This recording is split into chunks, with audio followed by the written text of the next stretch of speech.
सिया ने बानी को चिढ़ाते हुए कहा, इस बार बिल्कुल सही हुआ है। जो सबकी टांगें खींचती थी वो खुद ही चुप खड़ी है। वाह, आज मजा आ गया कुछ। बानी को अब शर्म आ रही थी। उसने सार्थक से यह उम्मीद कभी की ही नहीं थी। उसे नहीं पता था कि वह ऐसी हरकत भी कर सकता था। उसने नाराजगी से उसको देखा, लेकिन सार्थक ने उसके उस लुक को पूरी ही तरह से इग्नोर कर दिया। तभी आयात बोली, यह सब लोग तो किच्ची किच्ची खेल रहे हैं। सबकी नज़र आयात पर गई, जो अब भी अपनी आंखों पर अपने हाथ लगाए खड़ी थी, लेकिन उसकी उंगलियों के बीच इतना गैप था कि वह सब कुछ आराम से देख पा रही थी। अध्याय ने उसे गोद में उठा लिया और बोला, बिल्कुल सही। आयात ने आंखें जल्दी जल्दी से अपनी झपकाकर उसे देखा और बोली, मैं भी किच्ची करूँगी। गर्व ने उसकी बात सुनकर जल्दी से कहा, और तुम किसे किच करोगी? आयात ने कुछ सोचा और फिर निष्ठा को देख बोली, परी को। परी आयात की तरह क्यूट क्यूट है। उसकी बात सुनकर निष्ठा मुस्कुरा दी।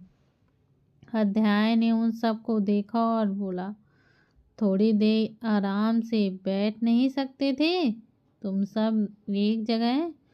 कौन सा हम कहीं पर भागे जा रहे थे? ये ने मुंह बनाया और बोली, जिस हिसाब से आप भाभी को पकड़ कर लेकर गए थे, वह देखकर हम सबको यही लगा कि एक और बड़ा झगड़ा होने वाला है। बस हमें थोड़ी ना पता था यहाँ सब कुछ सॉर्ट आउट होने वाला है। इनफैक्ट इतना ही नहीं, यहाँ पर कोई लबी डबी मोमेंट भी चल रहा होगा। मिहिर ने उसे देखा और उसका हाथ पकड़कर दबाते हुए वह धीरे से बोला, थोड़ी तो शर्म कर लो। बार बार एक ही बात का जिक्र करके खुद को भी और सामने वालों को भी awkward फील कराती हो। ये ने उसे घूर कर देखा और बोली, मैंने क्या किया? मैंने कुछ भी नहीं किया है। मुझे कुछ भी बोलना बंद करो तुम। अध्याय ने उन दोनों को देखते हुए कहा, अच्छा ठीक है, तुम दोनों झगड़ना शुरू कर देना, वरना पता नहीं यहाँ तीसरा किस भी हो रहा है। यह सुनकर तो हीर की आंखें बड़ी बड़ी हो गईं। तभी राम ने उन सबको टोकते हुए कहा, अब बस करो, हो गया सो हो गया। कुछ भी मत बोलो, बच्चे भी यही हैं। वैसे भी 2 हरकतें तो वो देख ही चुके हैं। जो देखेंगे वही तो सीखेंगे। सोच समझकर चलना सीख लो तो बेहतर होगा। सब हैरानी से बस राम को ही देख रहे थे। सिया ने जल्दी से उसके माथे पर अपना हाथ लगाकर उसे चेक करते हुए कहा, तुम्हारी तबीयत तो ठीक है ना? कैसी बहकी बहकी बातें कर रहे हो तुम? यह तुम ही हो ना राम? राम ने उसके हाथ को हटाते हुए कहा, हाँ मैं ही हूँ और मैं ही बोल रहा हूँ। ऐसे रिएक्ट करना बंद करो। जो सही है वह सही है। वह काफ़ी सीरियसनेस के साथ अपनी बातों को कह रहा था। वह अध्याय उसकी बातों को समझ भी रहा था। उसे अभी अपने दोस्त को भी मनाना होगा। फिर वैसे भी दोपहर हो चुकी थी और सबको भूख भी लगी थी, इसलिए सबने वही झील के किनारे बैठकर सुकून से लंच किया। वैसे भी प्रकृति तो वहाँ से जा चुकी थी, तो उन्हें इरिटेट करने वाला वहाँ पर कोई भी नहीं था। लंच के बाद सब लोगों ने बच्चों के साथ खूब मस्ती की और खूब सारे गेम्स भी खेले। शाम तक वह सब वहीं रहे और सूरज ढलने के बाद वापस घर लौट आए। घर पर सैलवी जी उन सबको देखकर बोली, कैसा रहा दिन? गर्व ने जल्दी से कहा, शुक्र है आप दोनों नहीं गए थे, वरना पता लगता हम सबकी बैंड बज गई हो। उसकी बात सुनकर सैलवी जी और किशन जी उन्हें हैरानी से देखने लगे। उसकी यह बात सुनकर सैलवी जी और किशन जी उन्हें हैरानी से देखने लगे। अध्याय ने जल्दी से उसे पिंच किया। गर्व ने चिल्लाते हुए उसे घूर कर देखा तो अध्याय ने उसे आंख दिखाई और फिर चुप रहने का इशारा किया। सिया ने बात संभालते हुए कहा, वह प्रकृति आ गई थी ना आंटी, और फिर आपको तो पता ही है उसके ड्रामे। सिया की बात सुनकर सैलवी जी ने तुरंत निष्ठा की तरफ देखा, लेकिन वह शांत थी। उन्होंने राहत की सांस ली। वह नहीं चाहती थी कि अब कुछ भी और परेशानी हो।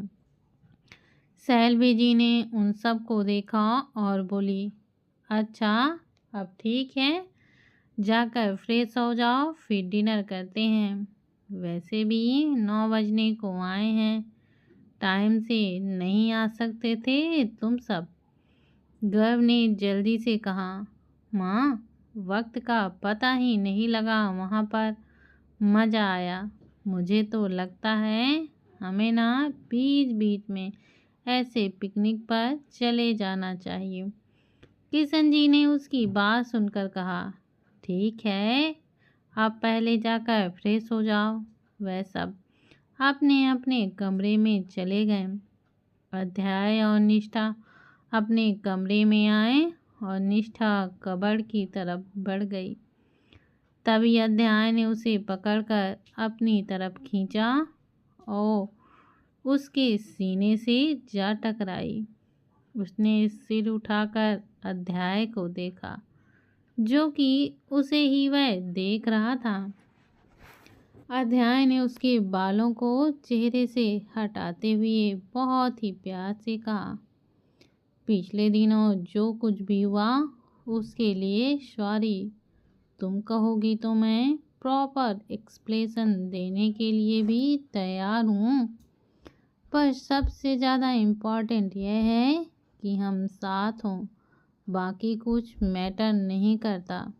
वह उसकी बात सुनकर हल्के से मुस्कुराई और बोली, हम बाद में बात करते हैं, जो होना था वह तो हो गया है, कुछ बदला तो नहीं जा सकता ना। वैसे भी मुझे अभी स्वयं का मैटर भी सॉल्व करना है। समझ ही नहीं आ रहा है इस आदमी को मैं कैसे समझाऊं। अचानक ही यह याद आते ही वो कुछ परेशान हो गई। अध्याय ने उसे पकड़कर अपने सीने से लगाते हुए अपनी बाहों में कस के भरते हुए कहा, मैं सोचता हूँ कुछ तुम रहने दो। निष्ठा अब कुछ भी नहीं बोली और बस उसने अध्याय की पीठ पर अपने हाथों को कस दिया। इधर स्वयं कल से ही पागल हुआ घूम रहा था। उसे तो समझ ही नहीं आ रहा था कि निष्ठा उसकी फीलिंग समझ क्यों नहीं रही है, जबकि वह समझने को बिल्कुल तैयार नहीं था कि कोई भी एहसास किसी को ज़बरदस्ती नहीं करवाया जा सकता। उसने शुरू से ही निष्ठा पर हमेशा दबाव बनाकर रखा कि वह उसकी हर बात मान जाए। हर बात पे उसे धमकाता था, उसे डरा कर रखता था, और अब इसका असर इस कदर था कि निष्ठा उसके बावजूद तक से डर जाती थी। कल जो कुछ भी हुआ उसने स्वयं से कह दिया था कि वह सब उसका फ्रस्ट्रेशन था, क्योंकि वह थक चुकी थी। घर पर अध्याय और उसका रिश्ता नहीं संभल रहा था और उस बीच उसे लगातार प्रकृति का वह फोटोज भेज रही थी। और इसी बीच स्वयं का भी वह रोज के बुके वाला कांड करना, वह भी पूरे कॉलेज के बीच। ऐसे में वह खुद को कितना ही शांत रखती, उसी का नतीजा था कि सारा गुस्सा स्वयं पर फटा। स्वयं ने गुस्से से भौंकलाते हुए कहा, यह लड़की समझती क्यों नहीं है? 4 साल से इसके पीछे हूँ, लेकिन यह है कि समझने का नाम ही नहीं ले रही। इसने स्वयं व्यास को समझकर क्या रखा है, और मुझे भी पता नहीं क्या हो जाता है जो इसके सामने मैं वह बन ही नहीं पाता जो असल में मैं हूँ। मैं नहीं चाहता कि मेरा असल रूप देखकर वह डर जाए, लेकिन इसकी हरकतें हैं कि मुझे वही करने पर मजबूर कर रही हैं जो कि मैं करना नहीं चाहता। स्वयं खुद से ही सारी बातें किए जा रहा था। उसे अध्याय और निष्ठा के रिश्ते के बारे में तो पता भी नहीं था। उसके लिए तो बस वह एक आदमी था जिसके सीने से लगे हुए वह खड़ी हुई थी, और उसे इसी बात में दिलचस्पी थी कि वह आदमी कौन था, वह जानना चाहता था। लेकिन निष्ठा ने उसे बताने से साफ साफ मना कर दिया था। इनफैक्ट उसने इतना तक कह दिया था कि निष्ठा की निजी लाइफ है जिसे वह अपने हिसाब से जिएगी, किसी के कहने पर नहीं, जो सही भी था। बचपन से ही उसे हमेशा उसके पिता ने कंट्रोल करके रखा हुआ था, और फिर स्वयं का रवैया कुछ ऐसा ही था जैसे मैं निष्ठा का यह कहना भी गलत नहीं था। इधर सब लोगों ने साथ में डिनर किया। हीर और मिहिर अपने घर जा चुके थे। डिनर करने के बाद अध्याय एक बार सार्थक से मिलने का सोचा, और वह उसके कमरे की तरफ बढ़ गया। उसने दरवाजे पर नॉक किया तो सार्थक ने अंदर आने को कहा। अध्याय ने उसके पास जाकर बिना कुछ कहे उसे हग कर लिया। सार्थक ने मुस्कुराकर उसकी पीठ थपथपाते हुए कहा, ठीक है ना सब? अध्याय ने उससे अलग होकर हाँ में गर्दन हिलाई और बोला, थैंक यू सार्थक जी, आप नहीं होते तो पता नहीं मैं क्या करता। सार्थक बस मुस्कुराया और बोला, ठीक है, वैसे भी मिसअंडरस्टैंडिंग क्लियर कर लेनी चाहिए। बाद में यही छोटी छोटी बातें हैं बड़ा रूप लेती हैं। रिश्ता अगर 2 लोगों का है तो उसे 2 के बीच में रहने देना चाहिए। अध्याय ने मुस्कुराकर हाँ में अपनी गर्दन हिला दी। थोड़ी देर बाद अध्याय वापस से अपने कमरे में आ गया। उसने निष्ठा को देखा जो कि बालकनी में बैठी हुई थी। वह उसकी तरफ बढ़ गया। निष्ठा की नज़र जब उस पर गई तो मुस्कुरा कर बोली, आप आ गए? अध्याय उसके पास जाकर बैठते हुए बोला, हाँ, सार्थक जी के पास गया था। निष्ठा ने मुस्कुरा कर कहा, आज कुछ सुकून महसूस हो रहा है। अध्याय उसे देखने लगा, फिर उसे अपने करीब अपनी बाहों में भरते हुए बोला, तुम्हें कैसे पता लगा कि मैं प्रकृति से मिल रहा हूँ? निष्ठा कुछ पल को शांत हुई, फिर अपना फ़ोन उठाकर उसकी तरफ बढ़ा दिया। अध्याय ने एक हाथ से उसका फ़ोन लिया और वह फ़ोटोज़ और मैसेज को देखने लगा। कुछ फ़ोटोज़ अननोन नंबर से थे, जबकि कल वाली फ़ोटो खुद प्रकृति ने ही भेजी थी। अध्याय ने फ़ोन साइड में रखते हुए निष्ठा को ठीक से अपनी बाहों में भर लिया और बोला, मैं नहीं जानता उससे मिलने मेरा कोई भी इरादा नहीं था, लेकिन उसने सुसाइड करने की कोशिश की। निष्ठा ने हैरानी से उसे देखा तो वह आगे बोला, और हाँ, फिर मिस्टर सिसोदिया का कॉल आया था उस दिन। उन्होंने कहा कि प्रकृति छत से कूदने की धमकी दे रही है। अगर मैं नहीं गया तो हो सकता है कि कुछ बुरा हो जाए, इसलिए उस दिन गया था। और फिर जब अस्पताल ले जाया गया उसे तो डॉक्टर ने कहा कि उसे नॉर्मल और खुश रहने की ज़रूरत है, क्योंकि अगर ऐसा नहीं हुआ तो हो सकता है कि वह डिप्रेशन में चली जाए और अपने साथ कुछ गलत भी कर ले। निष्ठा ने एक गहरी सांस भरकर उसे देखते हुए कहा, बुरा नहीं मानेंगे तो मैं कुछ कहूँ? अध्याय ने उसे देखा तो वह बोली, आपको क्रॉस चेक करना चाहिए था।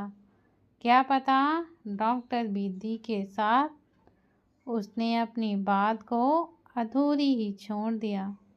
लेकिन अध्याय के दिमाग में यह बात अब क्लियर हुई।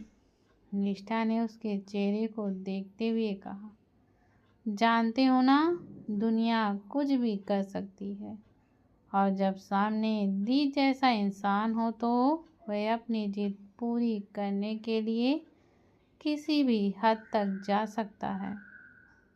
क्योंकि मैंने वह जिद उस उम्र में झेली है जब बच्चे आपस में खेलने में बिजी रहते हैं। अध्याय एकटक उसे देखते रहा।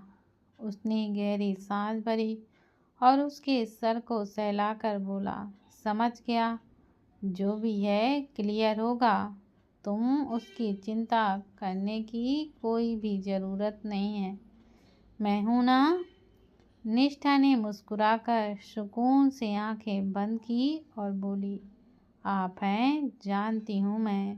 अगली सुबह अध्याय ने आज सोच लिया था कि वह प्रकृति से मिलकर सारी की सारी बातें क्लियर कर ही लेनी चाहिए। उसने निष्ठा को फोटो क्यों भेजी, उसे यह नहीं समझ आ रहा था। वह जल्दी से तैयार हुआ। निष्ठा ने उसे तैयार होता हुआ देखकर कहा, इतनी जल्दी तैयार हो गए, कहाँ जा रहे हैं आप?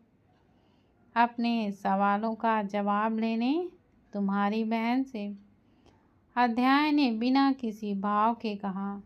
निष्ठा कुछ पल शांत हुई, फिर बोली, रहने दीजिए, बात बढ़ेगी, मुझे सच में अजीब लग रहा है। अध्याय उसके पास गया और उसके चेहरे को थाम कर बोला, तुम शांत बैठ सकती हो इस मामले में, लेकिन मैं नहीं। उसने हमारे बीच में मिसअंडरस्टैंडिंग क्रिएट की है। मैं उसे ऐसे ही तो जाने नहीं दे सकता। मुझे रीज़न जानना है कि आखिर उसने ऐसा किया तो किया क्यों। मैं कोशिश कर रहा था कि उससे नॉर्मल बिहेव कर सकूं, और उसने मेरे ऐसे बिहेवियर का फ़ायदा ही उठा लिया, वह भी मेरी पत्नी को हर्ट करने के लिए। इसका हिसाब तो उसे करना ही पड़ेगा। पर अभी वो कुछ बोलती कि अध्याय ने उसके मुंह पर अपनी उंगली रख दी और फिर उसके माथे को चूम कर बोला, परवर कुछ नहीं, मैं सब संभाल लूँगा। तुम ज़्यादा दिमाग मत लगाओ और कॉलेज जाओ चुपचाप तैयार होकर। निष्ठा ने अब कुछ नहीं कहा। अध्याय कबर्ड की तरफ बढ़ा और उसने उसके लिए एक ड्रेस निकालकर उसे पकड़ाते हुए कहा, गेट रेडी। निष्ठा ने उस ड्रेस को देखा। वह एक वाइन कलर की नी लेंथ ड्रेस थी। निष्ठा ने अध्याय को देखा और फिर उसे देखते हुए बोली, यह किस खुशी में? अध्याय ने बस मुस्कुराते हुए कहा, अच्छी लगती है, पहन लो इसे। वह भी मुस्कुरा दी और उसके हाथ से ड्रेस लेकर वॉशरूम की ओर चलने दी। अध्याय कुछ ही देर तक उसे देखता रहा, फिर तैयार होकर कमरे से बाहर की ओर निकल गया।